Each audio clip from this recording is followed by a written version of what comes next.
Hello sir, victory ಕಂಪ್ನಿಯ product ಹಾಕಲಾಗಿದೆ sir. ನಿಮ್ಗೆ ಹಾಕಿದ್ದು ಇದು ಬೆಳೆ ಹೆಂಗೆ ಅನ್ನಿಸ್ತಾ ಇದೆ? ಇದು ಬೆಳೆ ನೋಡ್ರಿ ಚೆನ್ನಾಗಿ ಅನ್ನಿಸ್ತಾ ಇದೆ. ಮತ್ತು ಎಲ್ಲ ಗೊಬ್ಬರ ಎಲ್ಲ ಬಿಟ್ಟು ಇದು ವಿಕ್ಟ್ರಿ ಕಂಪ್ನಿಯ ಔಷಧ ಹಾಕಿದ ಬಳಕೆ ಚಲೋ ಆಗ್ಯದ. ಇದು ನೆಲನೂ ಮೆತ್ತಾಗ್ಯದ. ಮತ್ತು ಆಮೇಲೆ ಇದು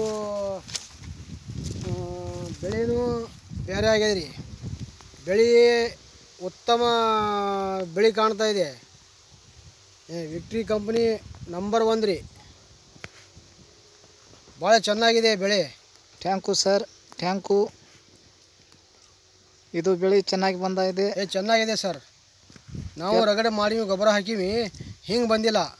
ಭಾಳ ಭಾರಿ ಬಂದದ ಬೆಳೆ. Okay sir, okay, thank you. ಒಂದು ಕಾಳು ಗೊಬ್ಬರ ಇರಲಾರ್ದೆ ಬಂದದ ನೋಡ್ರಿ ಬೆಳೆ ಇದು. Okay sir.